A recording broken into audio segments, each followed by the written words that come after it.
They lynched people, they murdered people, they raped people, they burned their homes. And that was wrong. Simply that was because obviously wrong.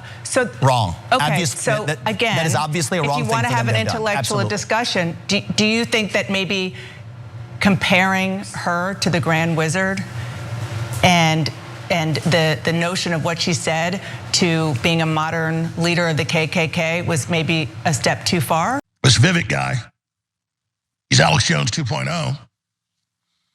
And what did he say? He said, we're at a 1776 moment. We're in the spring of 1776. What comes next? July 4th. The war. We're in the war. And he said, the dam is breaking.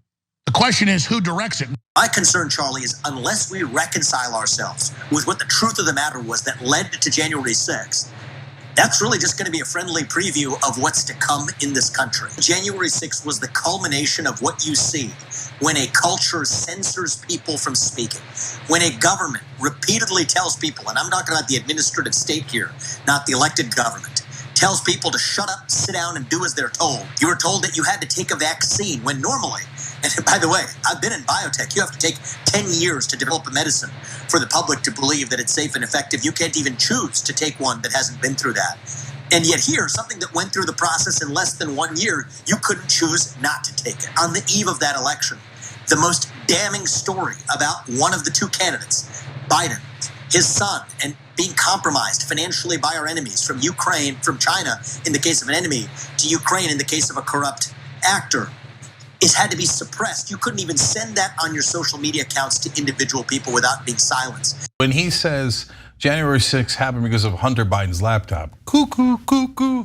Like, are you serious? Why are you saying such silly things, right?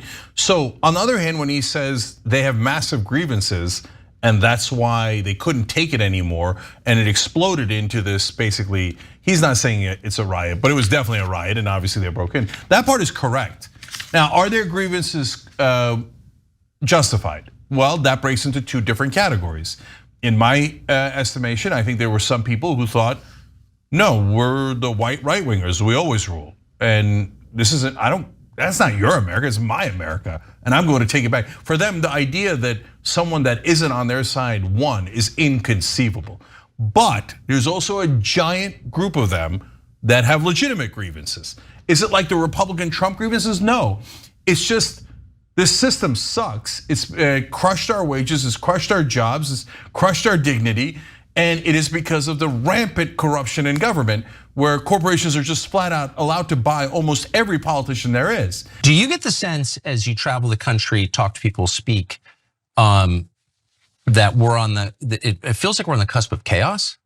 I think we're on the cusp of something. I'd like to think of it as a revolution in a positive sense of that word.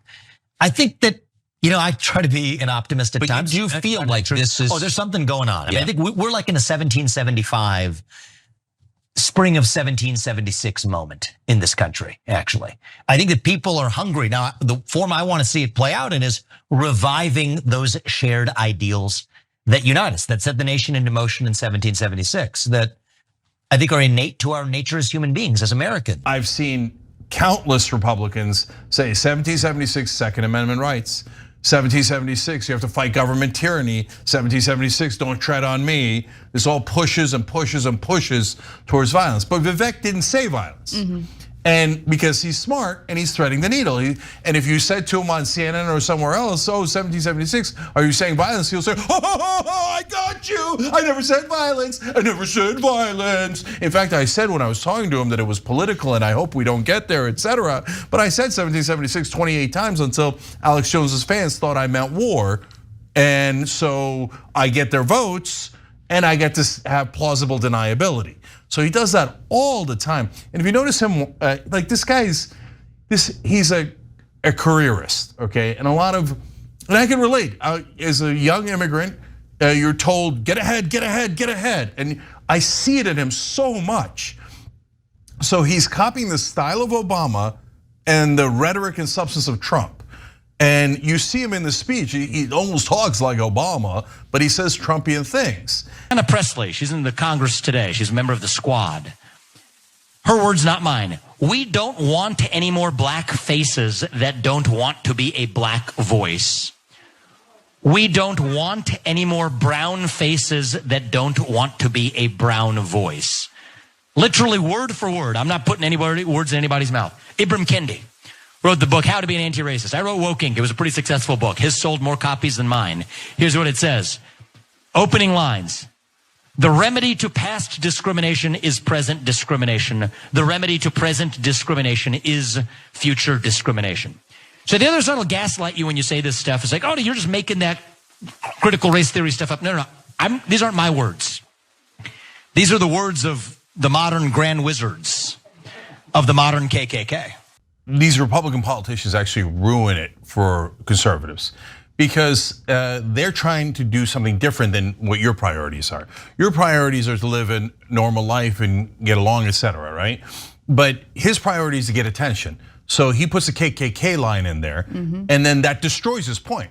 Because you could actually have a real debate, and which we're going to. We're going to have this conversation about Ayanna Pressley and Kendi and see if that makes sense. But he doesn't want you to have that real debate. He just wants to get famous. And so saying that they're the modern day KKK, really? Professor Kendi went and lynched someone and burned them alive? Come on, man, come on. You're disgusting.